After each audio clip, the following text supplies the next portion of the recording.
folks, welcome to another set of Chemistry 1 video notes.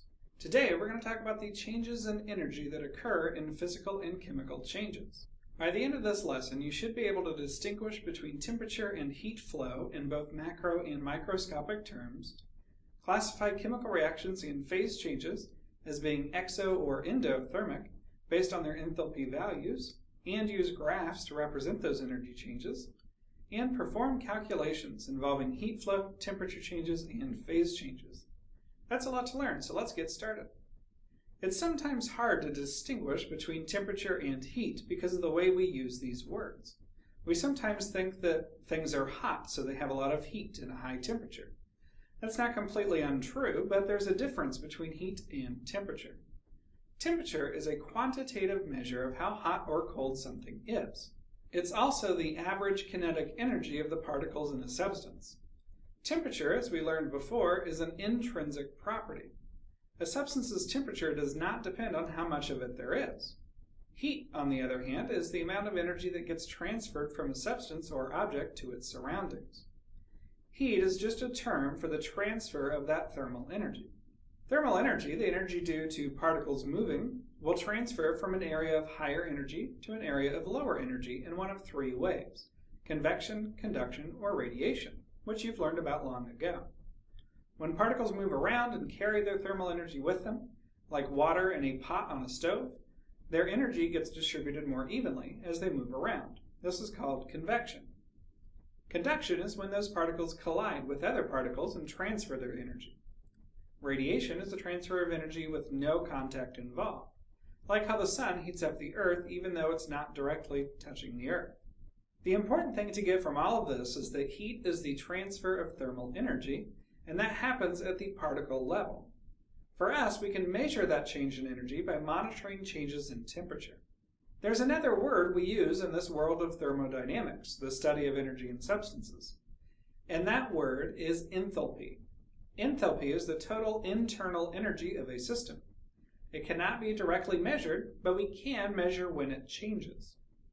In a single sample of a substance, there's energy stored within the chemical bonds between atoms, there's energy associated with moving particles, and that substance can absorb energy or release energy to its surroundings. All of those types of energy added together gives you the enthalpy of that substance. So we talked about this earlier, but in order for a phase change to occur, the substance has to either absorb or release energy. If it absorbs energy, it's an endothermic change. These are changes like sublimation, melting, and evaporation. Notice on the chart here, all of these changes go up on the graph, increasing in energy. They all move from a state of lower energy to a state of higher energy, which means they had to absorb energy from somewhere. Their enthalpy change, or delta H, will be positive because we added energy to make this change. If the delta H is positive, energy increased, so it's endothermic. If it releases energy or has a negative enthalpy change, it's exothermic. It moves from a state of higher energy to a state of lower energy, meaning it had to release energy to its surroundings. And that's why the enthalpy change is negative, because that energy left. Phase changes that are exothermic are deposition, condensation, and freezing. No matter the change, there's always a change in energy. We should know this by now. We know that solids, liquids, and gases all have different amounts of particle movement, which means they have different amounts of energy. So if we change between those states of matter, we have to have a change in energy. For chemical reactions, we look at reaction energy profiles. For now, the only thing you need to focus on these graphs is where the reactants and products are. Follow the graph from the beginning, the reactants, and make it to the end, the products. If you're now at a higher place than you were before, you had to add energy to get there, so that's an endothermic reaction. If you're at a lower place than before, that's an exothermic reaction. If we had numbers on these graphs, we could take our final, the products, minus the initial, the reactants, to determine the numerical enthalpy change. Again, if delta H is positive, that's endothermic. If it's negative, it's exothermic. All right, now we're to the real fun math that I truly enjoy because it has a real practical application that we could easily incorporate into a lab. The specific heat of a substance is the amount of energy you have to add to the substance to raise 1 gram of it by exactly 1 degree Celsius. That's measured in joules per gram degree Celsius. This is an intrinsic property that's based on the substance you have and what state it's in. You'll be given specific heat values or enough information to find them. We can use that specific heat in an equation to figure out how much thermal energy was gained or lost by a substance. The equation is Q equals mc delta T, where Q is the change in energy or the heat quotient, m is the mass measured in grams, C is the specific heat, and delta T is the change in temperature, which we can find by taking the final temperature minus the initial temperature. That probably sounds all Greek to you, well, there is one Greek letter in there, but it's really a fairly simple concept. Think about a metal pan. The thickness of the pan, how much energy you apply to it, what it's made out of, all affects how that temperature of the pan will change. If your pan is thicker, it has more mass and it takes more heat to change the temperature. If it's a metal with a relatively low specific heat, it doesn't require as much heat to change its temperature. If you add more heat, the temperature will change more. These are all simple concepts that you're probably aware of, with the exception of specific heat. You could also think of specific heat as how well a substance holds on to energy. If a substance has a low specific heat, it's a great conductor, and it doesn't hold on to the energy very well. If it has a high specific heat, you can try to heat it up to your heart's content, but it's going to take you a long time. Once it gets hot, though, it'll stay hot. Now that we know about the heat equation, let's talk about how we calculate the change in energy during a phase change. We'll often look at heating or cooling curves. The curve pictured here is a heating curve because over time the substance is heating up. The flat parts of the graph correspond to phase changes, in this case melting and vaporizing. The sloped parts are when we have a one-phase substance and it's heating up. For example, the very bottom is solid water, or ice, that starts at negative 30 degrees and gets heated up to 0 degrees. We can use the heat equation we just learned to calculate the energy changes in any of these sloped sections, as long as we use the correct specific heat for the state of matter we're looking at.